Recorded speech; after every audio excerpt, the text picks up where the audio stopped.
Now, as we all know, Project Exodus will be opening at Thorpe Park in the next few years. I have a whole video analysing that ride if you want to check that out after watching this video. Anyway, I thought it would be a good idea if I looked into the future of Thorpe Park and talked about what the next 10 years of the park could look like, as Thorpe Park said that Exodus was the first part in a 10-year expansion to the resort. Let's look at the future of one of my favourite theme parks and see how it could realistically look by 2032.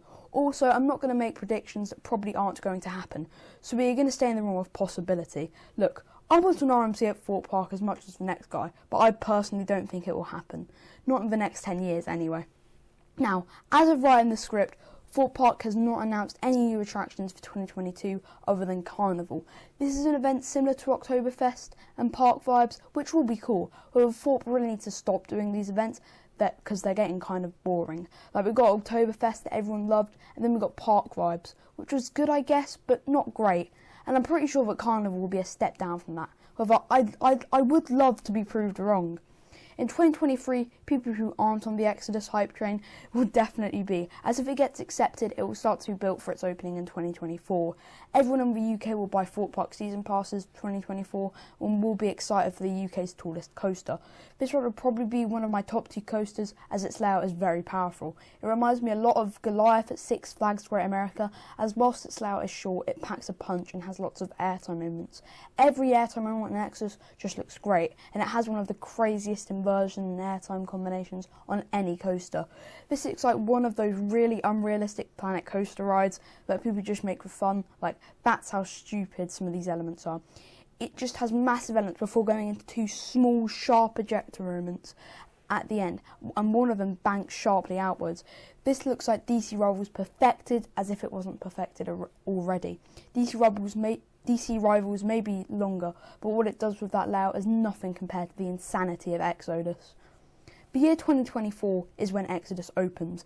This park will make lots of money as people from all over Europe will come to ride this ride. It will tower over the park at 236 feet tall and even make Stealth look tiny. As I said, it is short but sweet and will be the best in the UK.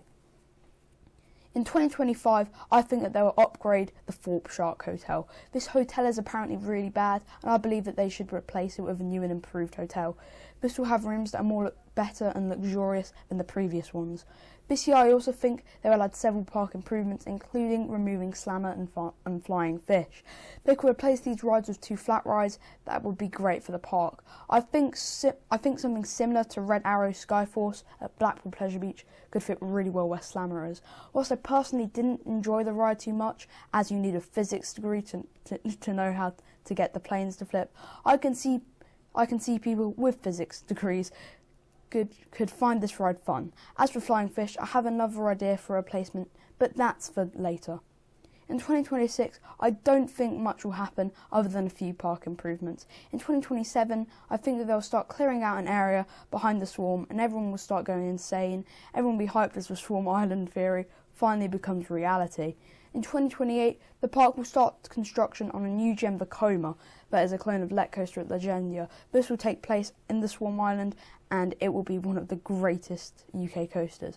Now, all you need to do is look up a review on Let Coaster and you'll know how good it is. Many people say that it is a grey out machine and possibly more intense than i305, which is pretty goddamn intense. This would be a perfect fit for the park as they need an ultra intense coaster. This would be another coaster at Thorpe Park and it would have an extensive storyline adding on to the theming of the Swarm. In 2029, this ride will finally open with a theme of you surviving the Swarm invasion. This would be a fast-paced intensity machine that could be marketed as the UK's most intense coaster.